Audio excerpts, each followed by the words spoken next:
En la historia de la medicina nos encontramos ante un arco de descubrimientos y conocimientos que han moldeado nuestra comprensión de la salud y la enfermedad. Este viaje se ha caracterizado por una evolución constante, la transición de teorías y constante adquisición de nuevas perspectivas y entendimientos. Durante incontables siglos, una variedad de culturas en todo el mundo creían que muchas enfermedades y epidemias se originaban a partir de la inhalación de aire contaminado. Este aire insalubre se asociaba con fuentes tan diversas como carne en descomposición, pantanos en estado de corrupción, cadáveres de animales y otros elementos similares en decadencia. Esta suposición médica se conoció con el nombre de teoría miasmática. La teoría miasmática, que alcanzó un significativo predominio en Europa y Asia, se apoyaba en la creencia de que los miasmas, término derivado del griego que significa contaminación, eran partículas nocivas suspendidas en el aire que podían ser inhaladas por las personas, provocando así una variedad de dolencias. Hipócrates, a menudo considerado el padre de la medicina, ya defendía en sus escritos que estos aires miasmáticos eran los responsables de numerosas enfermedades. Con sus tratados influyó profundamente en las teorías médicas de su época y de las generaciones venideras, afirmando que los miasmas creados por la putrefacción del entorno eran factores decisivos en la salud humana. Asimismo, Vitruvio, un destacado arquitecto e ingeniero del Imperio Romano, enfatizaba la importancia de considerar la calidad del aire y las emanaciones miasmáticas de lugares pantanosos durante la planificación arquitectónica. Según Vitruvio, estos elementos eran fundamentales al evaluar la idoneidad de un lugar para la construcción, y la falta de atención a estos detalles podía dar lugar a las edificaciones que propagasen enfermedades en lugar de promover la salud y el bienestar. La idea de controlar los aires miasmáticos y la pestilencia se arraigó en numerosas sociedades a lo largo de la historia. Un ejemplo significativo fue la obra del médico italiano Giovanni Maria Lanzisi. En el siglo XVIII, particularmente en 1717, publicó su trabajo más destacado, titulado Sobre las descargas nocivas de los pantanos y sus remedios. En un esfuerzo por explicar de manera lógica y científica la correlación entre los malos aires, conocidos como malaria en latín, y la enfermedad que afligía a las personas en zonas pantanosas. Lanzisi argumentó que los vapores dañinos que emanaban de estos pantanos entraban al cuerpo humano a través de los conductos que estaban en contacto con el aire, tanto ambiental como efluente. Esta idea, junto con su interpretación del término malaria, de italiano malaria, que significa aire malo, llevó a la denominación de la enfermedad que hoy conocemos como malaria o paludismo. Es interesante señalar que Lanzisi estaba en lo correcto en cuanto a la relación entre los pantanos y la malaria, aunque por razones diferentes a las que él creía. En realidad, los mosquitos que transmiten la malaria se reproducen en aguas estancadas que son comunes en las áreas pantanosas. El descubrimiento de la verdadera causa de la malaria no se produjo hasta casi 2 siglos después, en 1880, cuando el científico francés Charles-Louis Alphonse Laveran identificó por primera vez los parásitos de la malaria en la sangre de un paciente. Por tanto, a pesar de que las ideas miasmáticas de Lanzisi fueron en última instancia incorrectas, su trabajo subrayó la importancia de controlar los factores ambientales en la prevención de las enfermedades, un principio que sigue siendo vital en la salud pública moderna. Es esencial comprender que durante siglos la teoría miasmática se mantuvo como el paradigma dominante para explicar la causa de estas epidemias. Este pensamiento fue adoptado por numerosas figuras eminentes en la historia de la salud, como la legendaria enfermera británica Florence Nightingale. Nightingale, frecuentemente considerada la fundadora de la enfermería moderna, creía firmemente que los miasmas y la falta de higiene eran los principales culpables de las enfermedades. Esta creencia la llevó a implementar una serie de medidas revolucionarias durante la Guerra de Crimea en el siglo XIX. Convencida de que la limpieza y la higiene podrían combatir los efectos perjudiciales de los miasmas, introdujo prácticas higiénicas estrictas en los hospitales de campaña. Estas incluían la limpieza regular de las instalaciones, la mejora de las condiciones de ventilación, una nutrición adecuada para los soldados y una observación meticulosa de los pacientes. Las reformas de Nightingale tuvieron un impacto dramático y salvaron innumerables vidas en los campos de batalla de Crimea. Sus acciones demostraron de manera efectiva la importancia de las medidas preventivas y las intervenciones de salud pública en el control de las enfermedades. Posteriormente, sus prácticas se introdujeron en hospitales de todo el mundo, transformando la atención sanitaria en una disciplina más segura y efectiva. Su trabajo puso de manifiesto la importancia de un entorno limpio y bien cuidado en el cuidado de la salud, un principio que sigue siendo fundamental en la medicina y enfermería modernas. A pesar de los significativos avances en salud pública gracias al control de la higiene, persistían interrogantes sobre las causas reales de ciertas enfermedades. En particular, los brotes de enfermedades como el cólera continuaban su curso a pesar de todas las medidas preventivas que mencionamos anteriormente. Durante el siglo XIX, esta enfermedad devastadora desencadenó diversas epidemias.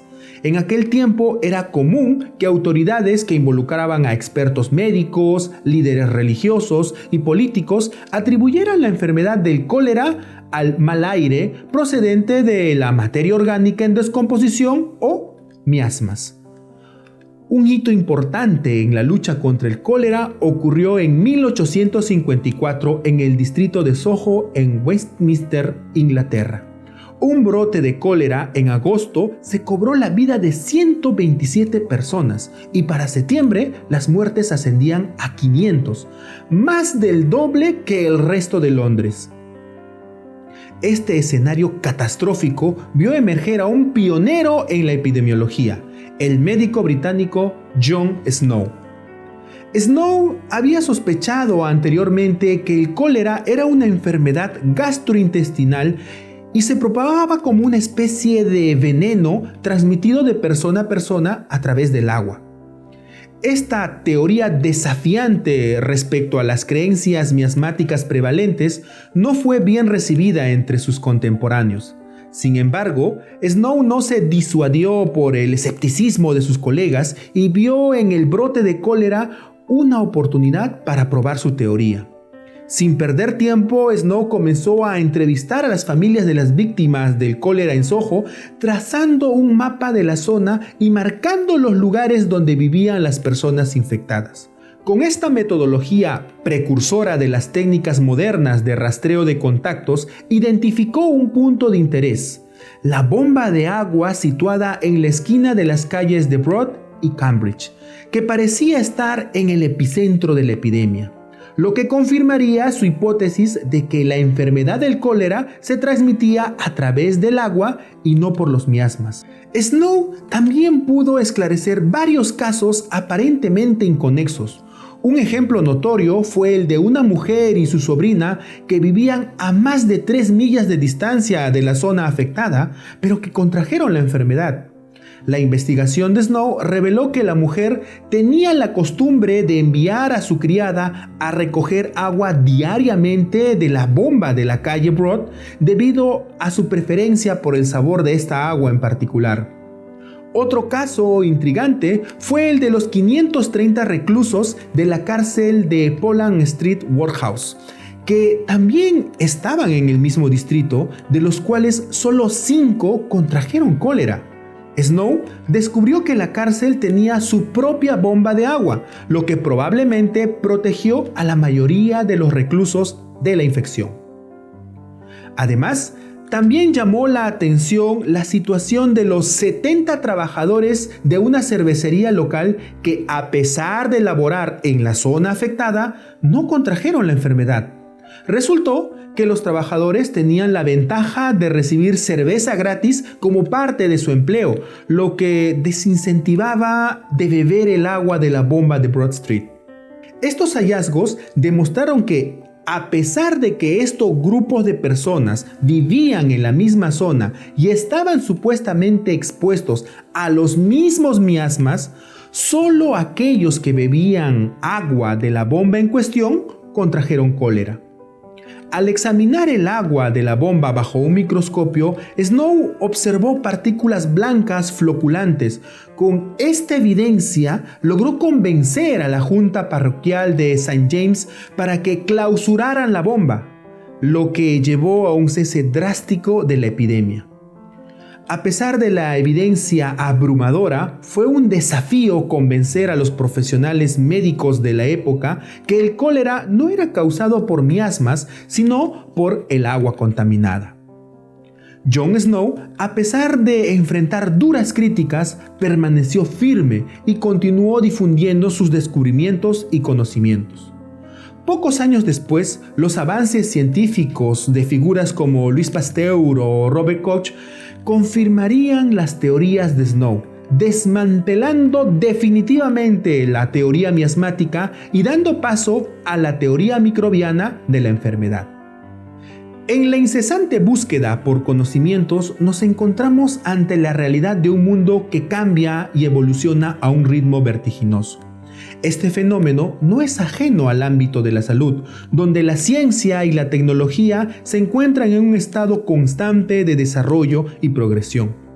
En este contexto surge como pieza central la importancia de la actualización en las herramientas didácticas, un factor crucial para la formación de profesionales de la salud capaces de enfrentar los retos actuales y futuros. La relación entre la actualización didáctica y la investigación es tan estrecha que no pueden ni deben estar separadas. La investigación científica es la fuente de nuevos conocimientos y descubrimientos que moldean y transforman nuestra comprensión del cuerpo humano, las enfermedades y las intervenciones de salud. La actualización en herramientas didácticas no es meramente un lujo, sino una necesidad imperante. Se trata de un pilar fundamental para la educación médica y de la salud en general, que tiene por objetivo equipar a los profesionales con los conocimientos y habilidades y competencias necesarios para ofrecer un servicio de salud de calidad basado en las evidencias más recientes y en las tecnologías más avanzadas.